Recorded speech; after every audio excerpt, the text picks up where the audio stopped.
Matric परीक्षा रे भल प्रदर्शन करथिबा स्वप्नांक लक्ष्य मां को अधूरा स्वप्न को पूरण करिबा। मामू घरर स्थिति भल नथिबारु मां डाक्तरी पाठ पढ़ी पारले नाही।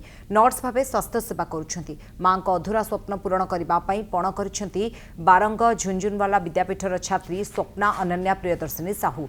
मैट्रिक परीक्षा रे 552 नंबर रखी A1 ग्रेड पाइछंती स्वप्ना अनन्या।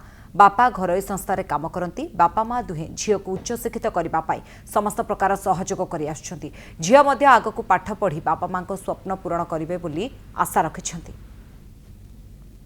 92% रखिला आमर आशा थिला सी आउटिके अधिक रखिया तथापि आम खुशी अच्छु सी तार हेडमिस्ट्रेस तांकर जते टीचर अच्छा स्कूल सब गाइड कर पछरे बहुत लगी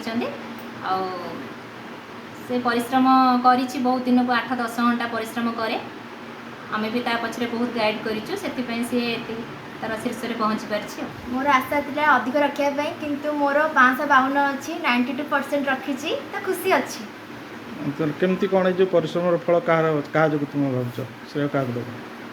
परिश्रम फल तो केवल जड़े स्टूडेंट न थाए पछरे शिक्षक शिक्षयित्री मानकर बापा माँ हाथ अच्छी तो ए मो माँ को बेस मो श्रेय देवाक चाहूँगी। आगु कौन कर आगु गोटे डॉक्टर होगा भावुँ जेहेतु मामा स्वप्न प्रेरणा मुझे लक्ष्यटा स्थिर करी तो मुझे डॉक्टर ही हेबी।